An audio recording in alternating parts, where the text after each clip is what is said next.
Estamos aquí con el doctor Guillermo de la Peña, el fundador del Colegio de Michoacán y del Centro de Estudios Antropológicos.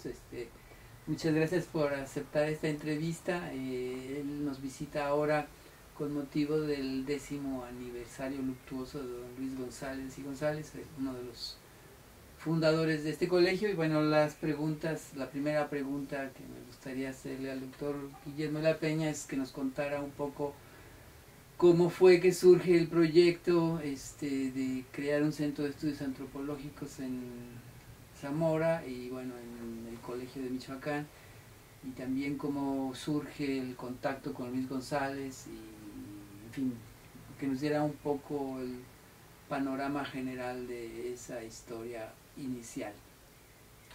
Gracias por aceptar la entrevista.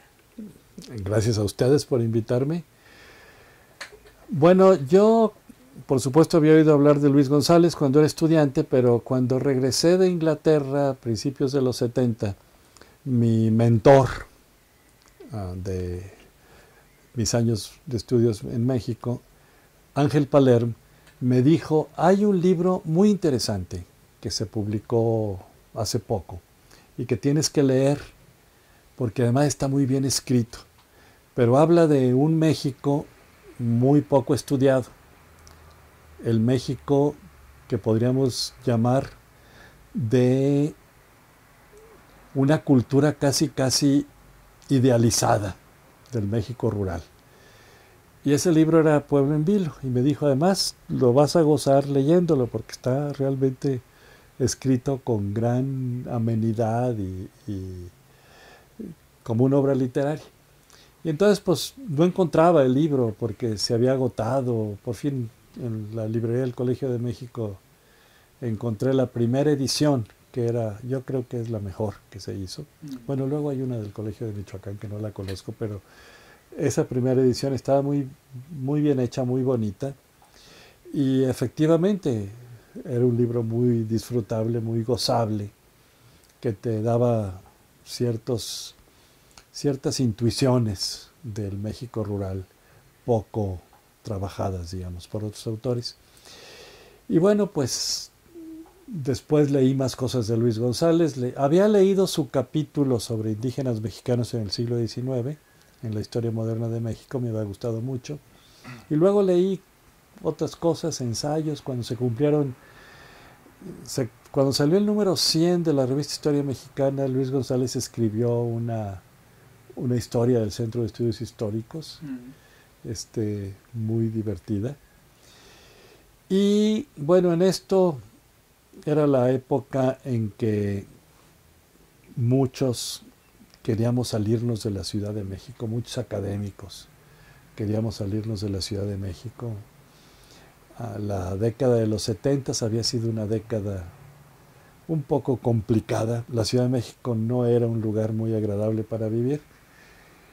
Y discutíamos esta idea con el director de CISINA, que era, como se llamaba, CIESAS entonces. Y el director era Guillermo Bonfil. Y Guillermo dijo, bueno, si sale un proyecto interesante, los apoyo, porque me dijo él, yo creo que el CISINA debe crecer fuera de la Ciudad de México, estamos demasiado centralizados. Entonces Pepe Lameiras, Roberto Varela, Andrés Fábregas y yo, y bueno, y Brixi, Böhm y Pastora, mi esposa, y Patricia, la esposa de Andrés Fábregas, pues hablamos de este tema, de salirnos. Claro, Andrés se quería ir a Chiapas, a Pepe, el Flaco Varela y yo más bien queríamos buscar algo en el centro de México. Y nos interesaba San Luis Potosí y Morelia. E incluso hicimos viajes a ver con quién hablábamos y qué posibilidades había, visitando esos dos lugares. Y en eso estábamos cuando un día me llama Guillermo Bonfil y me dijo, te invito a una reunión con Luis González para hablar de la posibilidad de hacer un colegio de México en Michoacán, en Morelia en concreto. Entonces pues ya tuvimos Guillermo, Luis González y yo una reunión en donde se habló de, bueno, cuáles eran los planes. Y digamos, a lo largo de, esto fue en 1978.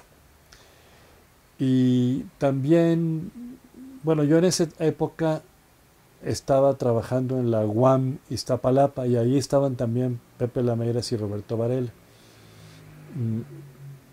que eran, y Andrés Fábregas, que eran los tres interesados en salirnos, ¿no? Y entonces también hicimos reuniones con el rector de la UAM Iztapalapa, que era don Fernando Salmerón, y don Fernando estaba muy entusiasmado, decía que había algún problema jurídico porque la UAM tendría que estar en la Ciudad de México, entonces habría que pensar en un programa conjunto. Pero total que todas estas conversaciones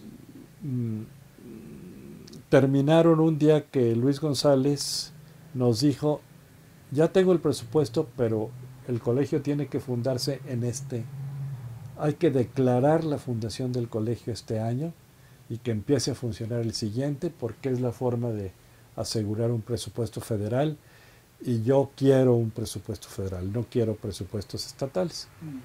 Bueno, pues entonces lo hacemos, ¿no? Y nos vamos y luego vemos con la UAM qué cosa, qué pacto hacemos, pero siempre la idea era que Cicina fuera parte del proyecto. Y la forma práctica en que se decidió echarlo a andar fue que el colegio iba a tener un centro de estudios en antropología social cuyos profesores iban a estar pagados en parte, bueno, o una parte del profesorado iba a estar pagado por CISINA.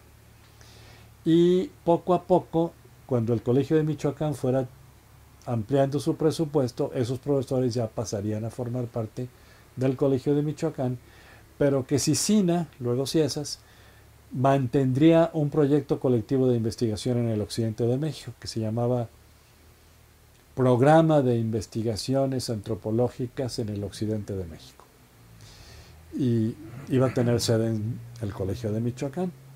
Pero también por esas fechas, un cambio que hubo muy drástico fue que el colegio no se iba a Morelia como estaba planeado, sino que se venía a Zamora, lo cual nos causó un sobresalto fuerte.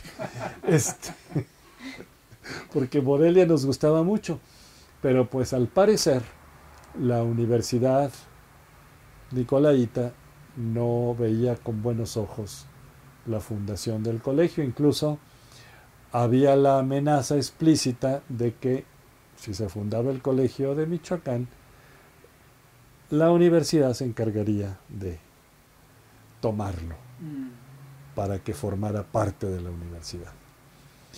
Entonces, pues el gobernador Carlos Torres Manso le dijo a Luis González, no, yo no quiero alborotos aquí, ¿qué solución podemos tener? Y la solución fue venirse a Zamora. Tuvimos, me acuerdo, una cena en mi casa en la Ciudad de México, en donde los interesados pues discutimos la posibilidad de mejor irnos a Pátzcuaro, ¿no? Y Luis González arguía, y creo que tenía razón, que en Pátzcuaro no había suficientes servicios, por ejemplo, en términos de educación para nuestros hijos, que todos teníamos hijos, entonces había más posibilidades en Zamora que en Pátzcuaro. Y bueno, total, acabamos en Zamora. En enero se hizo la ceremonia inaugural ahí en Madero número 300, que fue la primera sede del colegio. Y pues así echó a andar el Colegio de Michoacán. Finalmente, los únicos que nos vinimos de la UAM fuimos Pepe Lameiras y yo. Y el colegio nos contrató a los dos. Por su parte, el CICINA envió a Zamora a varios investigadores suyos, que eran Jaime Espín, Gustavo Verduzco la esposa de Gustavo, María Gallo, Luis María Gatti, ¿quién más?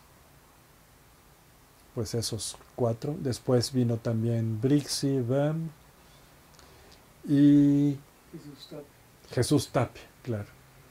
Efectivamente, esa fue la planta fundadora. Jesús llegó un poquito después, pero con ellos empezamos. Se fundó el Centro de Estudios Antropológicos, inmediatamente se echó a andar la maestría. El colegio se fundó en enero. En el verano nos mudamos a Zamora, los que íbamos a venir ese año, y la maestría en antropología y la maestría en historia empezaron en septiembre con un número de alumnos interesante. No me acuerdo exactamente cuántos eran, pero eran como 15 alumnos en promedio en cada maestría. Y bueno, pues eso es el arranque. Pero además del, digamos, de la necesidad o del gusto, la búsqueda de salir de la Ciudad de México, había ciertas afinidades entre historiadores y antropólogos que forman este proyecto, ¿no? Los historiadores que, bueno, era Luis González sobre todo, y Luis González nos caía muy bien, nos interesaba lo que hacía, y era un diálogo que nos interesaba entablar.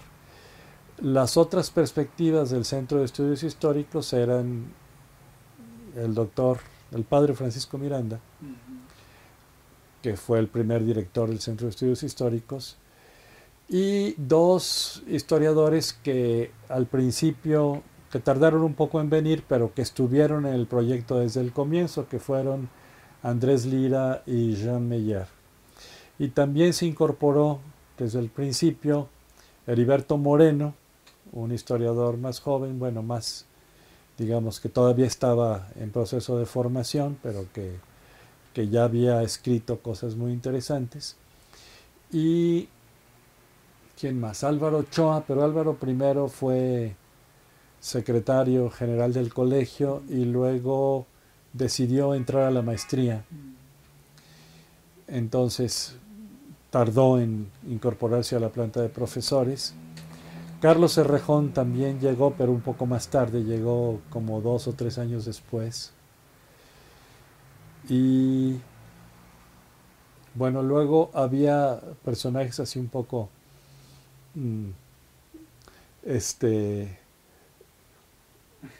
Fugaces. pues entre fugaces y que no entraban ni como historiadores ni como antropólogos, sino, por ejemplo, Jean-Marie Leclesion, que desde el principio quiso venir a digamos, colaborar con el colegio y era como una especie de escritor en residencia durante una parte del año. Y sí escribió un montón de cosas, incluyendo una novela. Sí. Pero bueno, su interés principal era trabajar sobre la relación de Michoacán, que había salido en una nueva edición que había hecho el padre Miranda. Y los intereses de todos yo creo que sí embonaban en el sentido que nos interesaba los estudios regionales no necesariamente como microhistoria, pero sí como enfoques que desde una región veían las conexiones entre los distintos actores del México rural y la relación de las regiones rurales con las ciudades, ¿no?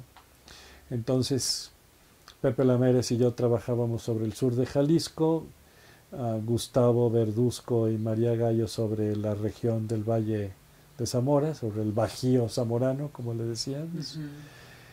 Jaime Espín sobre la Sierra Tarasca, Luis María Gatti sobre la costa michoacana, en fin. Entonces formábamos un conjunto de antropología regional en el Centro de Estudios Antropológicos, pero en el Centro de Estudios Históricos también teníamos este interés por estudios regionales. Sobre todo yo diría que los que seguían más este interés eran Luis González y Heriberto Moreno. Buscando un poco en los archivos ya muertos del colegio, he encontrado que, bueno, obviamente al principio se generaron algunos problemas, hubo algunas dificultades como para echar a andar todo este proyecto. No sé si nos podrías hablar un poquito más de este tema. No, ¿o no recuerdas ya?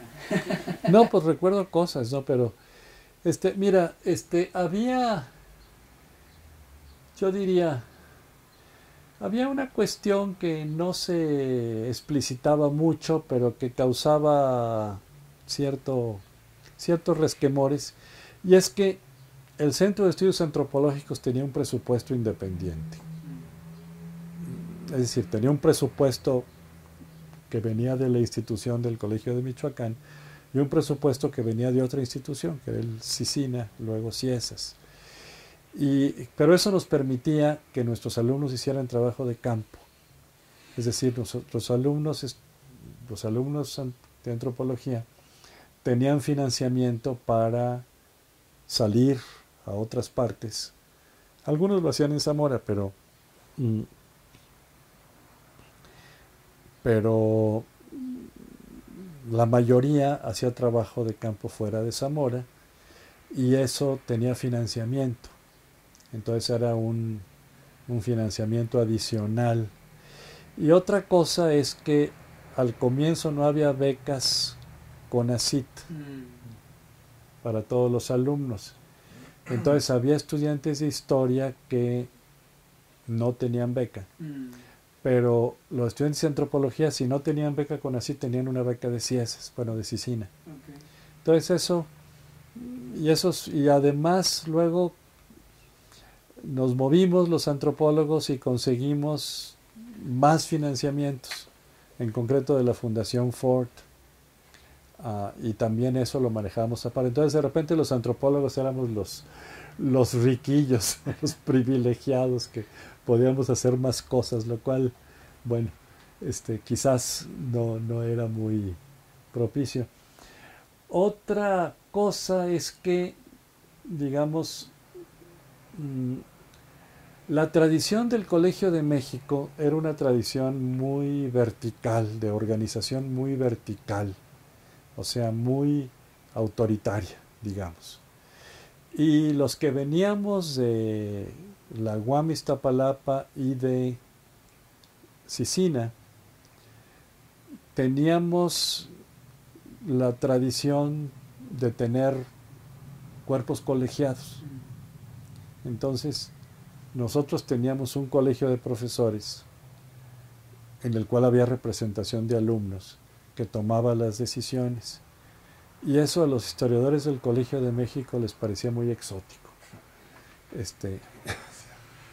Les parecía raro.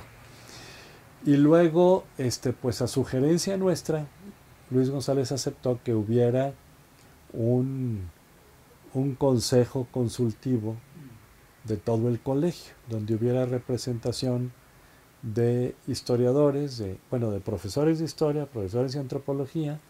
Estaba el presidente del colegio, estaba el secretario general del colegio y había representación de los alumnos a propuesta nuestra. Eso tampoco era motivo de mucho gozo por parte de los historiadores, les parecía un poco excesivo. Pero poco a poco se fue suavizando la situación. Y creo que el que hubiera estos cuerpos colegiados, tanto de todo el colegio como de antropología, sí sirvió para lograr consensos y lograr más trabajo en equipo, ¿no? Pero bueno, en el Colegio de México no había eso.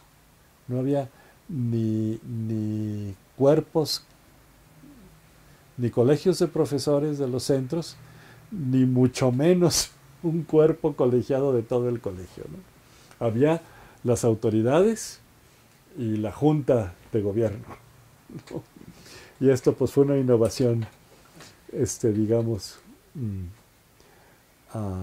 un poco complicada al principio. Después ya no. Volviendo un poco al tema de las relaciones entre los distintos centros de investigación, me interesaba, y bueno, también fue algo que surgió en la plática que escuchamos hace poco, es la cuestión del tema de la intermediación. Tal vez es algo relevante a lo que acabas de comentar también, pero esta teoría que se desarrolló, bueno, en trabajos tuyos más notablemente, por ejemplo, en poder local, poder regional, eso me imagino iba fermentándose aquí en Zamora. Entonces la cuestión sería cómo en esta nueva coyuntura intelectual se iba desarrollando ese tema. Bueno, yo empecé a trabajar ese tema desde mi tesis de doctorado sobre los Altos de Morelos, pero el estar en el colegio me permitió y me incentivó a conocer más literatura histórica, por influencia de Luis González, de Jean Meyer y de Andrés Lira sobre todo, ¿no? Y de leer literatura y discutir, platicar, más que discutir, platicar mucho con ellos sobre esos temas, sobre la naturaleza de las relaciones políticas entre lo que entonces llamábamos centro y periferia, ¿no? Era el vocabulario de la época, pero también el papel de la política local, de los personajes locales en las tomas de decisiones que concernían a sus localidades, ¿no? En esa época yo leí un artículo que me impresionó mucho y lo platiqué un poco con el doctor Chevalier sobre caudillos y caciques y la distinción entre los dos conceptos y luego cómo Moisés González Navarro había elaborado esos conceptos en algún estudio que hizo sobre la política agraria en México.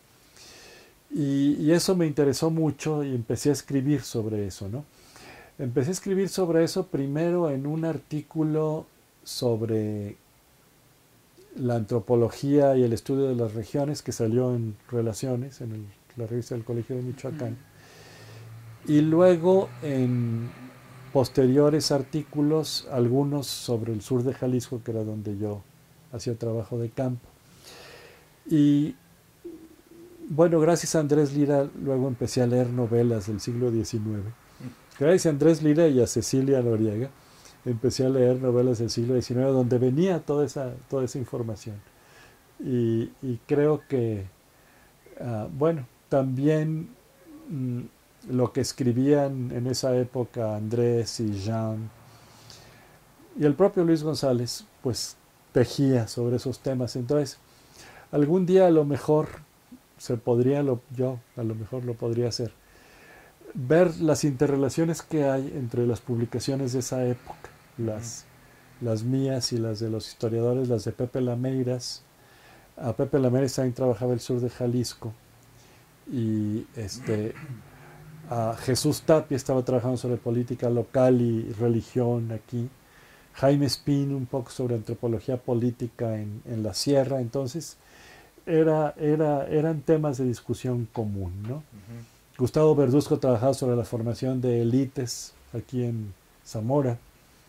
Entonces, sí se creó un ambiente intelectual del que participaban los alumnos, ¿no? Es decir, varios alumnos que ahora son distinguidos historiadores y antropólogos, pues entraban en esas discusiones, ¿no? Pienso en Juan Pedro Viqueira, en Humberto González Chávez, en César Moeno, que bueno, ahora ya no escribe historia, pero lo hizo. Pues eran, por mencionar, tres de los alumnos, de los muchos. Luis Alfonso Ramírez, Luis Vázquez, Fernando Salmerón. Fernando Salmerón escribió un libro que, su tesis de maestría, que es sobre la región de Carapan, Uruapan, refleja también estas discusiones. Y lo que escribió Luis Vázquez sobre la Sierra Tarasca también, ¿no? Entonces, yo creo que aquí hubo una especie de fermento de discusiones de antropología política, pero que estaban entreveradas con estudios históricos y con conocimiento de la historiografía regional. Bueno, llama la atención el alto grado de interdisciplinariedad que había en aquel entonces, ¿no? Digamos, tal vez es un aspecto de las nuevas instituciones pioneras que se evolucionan nuevas ideas a base de esa relación, ¿no? Ojalá y se siga con esa idea o con ese valor. Yo creo que la relación entre antropología e historia pues ha existido en México desde siempre. Bueno, y el trabajo de Gamio en el Valle de Teotihuacán refleja muy bien eso. Creo que luego hay unos años en la antropología mexicana en que la relación ya no es tan clara, sobre todo por influencia de los estudios de comunidad, que a veces eran con un énfasis muy sincrónico y muy, digamos, compartamentalizados. Y también influencia de la antropología social británica, que enfatizaba también las relaciones sincrónicas más que los estudios diacrónicos. Pero había figuras como Palerm, ¿no? Siempre lo tengo que mencionar, que mantenían muy bien la interconexión. Y aquí en el equipo del Colegio de Michoacán, tanto Pepe Lameiras como Brixie Böhm se habían formado como etnohistoriadores, aunque también hacían trabajo de campo como antropólogos sociales. Entonces ahí había una clara conexión. Y yo creo que también, o sea, mencioné la influencia que tuvieron en mí los tres historiadores, pero también fue una influencia muy grande en todo el grupo de antropología los trabajos de Pepe y de Brixie, en donde la visión histórica era muy predominante, ¿no? Creo que en ese sentido el Colegio de Michoacán es bastante sobresaliente, porque sí se mantuvo una colaboración entre las dos disciplinas que yo no sé si existe mucho en otras instituciones actualmente. Este diálogo que había y que hay en el Colegio de Michoacán. Pues sí, eso fue uno de los puntos más interesantes de tu plática, la importancia de la etnohistoria en la misma formación de Luis González, ¿no? Como ahora queda un poco como huérfano esa subdisciplina, pero en ese entonces obviamente tuvo mucho impacto. No sé quiénes hayan sido los autores que más influyeron a González cuando él era alumno todavía en la ENA. Pues definitivamente uno muy importante fue Wigberto Jiménez Moreno, yo creo. Y además era una relación de amistad personal entre ellos, la que se formó entonces y se originó entonces y persistió después. Y también, bueno, hay otro historiador que se formó junto con Luis González y que luego se dio a conocer sobre todo como sociólogo, que fue Pablo González Casanova, ¿no? Que estaba en ese grupo de graduados del Colegio de México. Sí, curiosamente, las primeras publicaciones de don Pablo fueron sobre temas históricos, ¿no? Y temas de historia intelectual y pues su padre había sido historia lingüista, cultural, ¿no? Su padre era pues un gran lingüista, filólogo. Y bueno, ya digamos para ir cerrando, casi 35 años de haber creado el colegio. Bueno, tú te fuiste a Guadalajara, pero has seguido con mucho contacto con el Colegio de Michoacán. Sería interesante como hacer una reflexión desde tu mirada del colegio actual. Sigue habiendo desde luego mucho interés entre la relación de antropología e historia entre varios de nosotros, no solo los antropólogos, también varios historiadores, aunque claro han llegado nuevas generaciones que no necesariamente están muy interesadas en esa relación, pero tú como fundador y como alguien que ha estado como una pieza clave de la antropología mexicana. ¿Cómo miras ahora al colegio, ¿no? Y como cuáles serían algunos consejos para seguir en el futuro? No, pues consejos yo no puedo dar, pero yo creo que el colegio sigue siendo, no se pueden decir esas cosas, ¿no? Porque no son empíricamente comprobables, pero yo creo que como trayectoria puede ser la institución de docencia antropológica más consolidada en estos 35 años, ¿no? Y bueno, sigue formando gente, sigue atrayendo muy buena gente. El hecho de que el colegio esté en Zamora a veces pues ha redundado en que la gente no se quede aquí, ¿no? Era algo que argumentábamos con Luis González, que Zamora iba a ser lugar donde la gente llegaba, se quedaba unos años y se iba. Y a Luis González no le parecía mal eso, decía, bueno, pues ya vendrán otros. Y tenía razón, se iban, nos fuimos algunos y llegaron otros. Y eso no desmejoró el colegio, al contrario, lo ha hecho mejor. Y pues yo creo que es este perfil del colegio de mantener el colegio en antropología, en historia, mantener la primacía o la importancia fundamental de la investigación primaria, ¿no?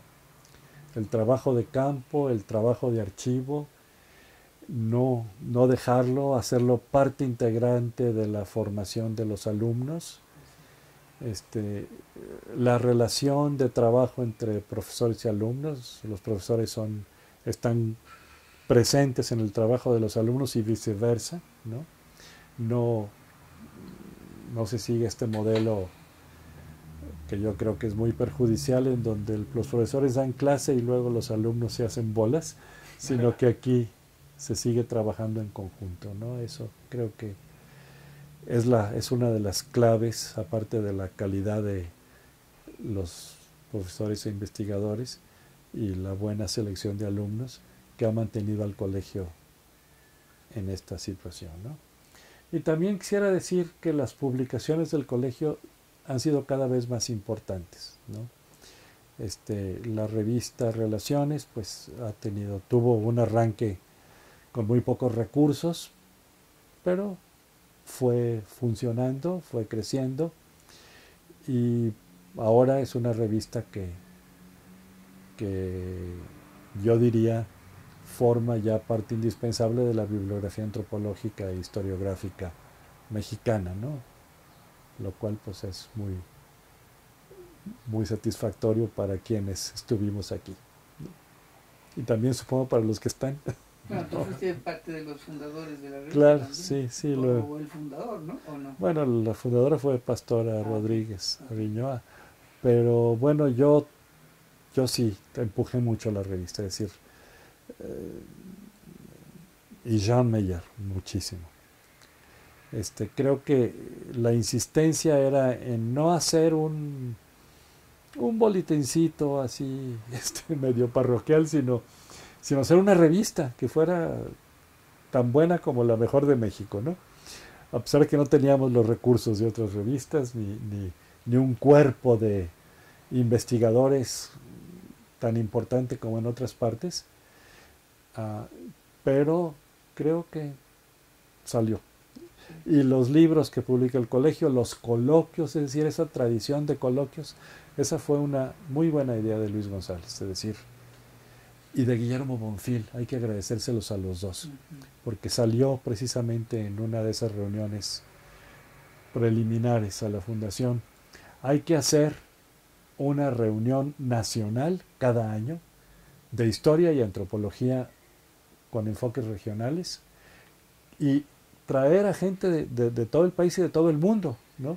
Y efectivamente, es decir, los primeros coloquios Digo, pues teníamos la figura, o sea, al primer coloquio vino David Brading, ¿no? Por ejemplo, ¿no? Entonces, y desde entonces siguieron viniendo gente de primera, y pues tanto el acontecimiento del coloquio como las publicaciones que resultan de los coloquios han sido muy importantes en la formación de las disciplinas, ¿no? Yo creo. Pues muchísimas gracias. No sé si Paul quisiera terminar preguntando. No, o sea, agradezco la plática porque ha sido muy informativo.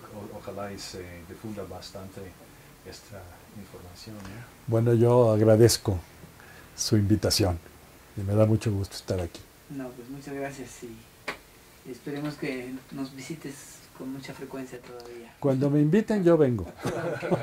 Okay.